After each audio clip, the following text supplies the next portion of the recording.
Director's Reflections for July 9th of 2023. Another bad joke to break the monotony.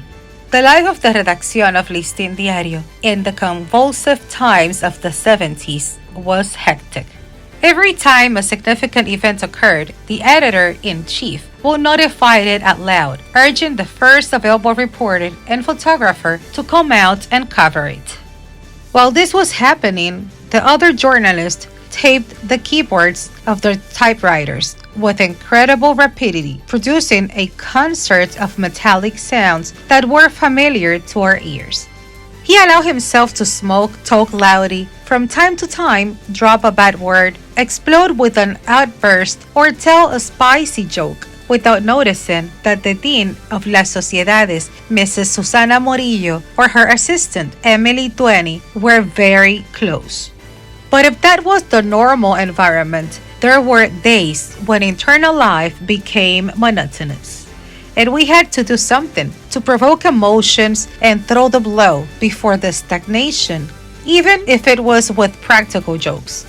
One morning, we agreed to disturb and disconnect the always sober and respectable journalist, Luis Ovidio Cigaran, responsible for the National Palace fountain and correspondent for the international news agency Reuters. We waited for him to come, and immediately all of us who greeted Cigaran with concern that there was something strange in his face. And we asked him questions like this: "You look pale, are you sick? That something happened to your screen, that I see it very yellowish," and so on. Cigaran replied that he felt very good and in a good health, and that he had no symptoms of anything.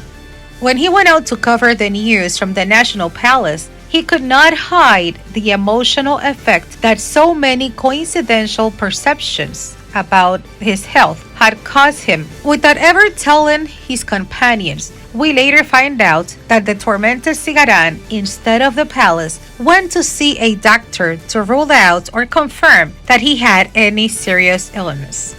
In truth, it was nothing serious. What was serious was the practical joke we play on him, after which we produce a state of anger and discontent that luckily did not last long.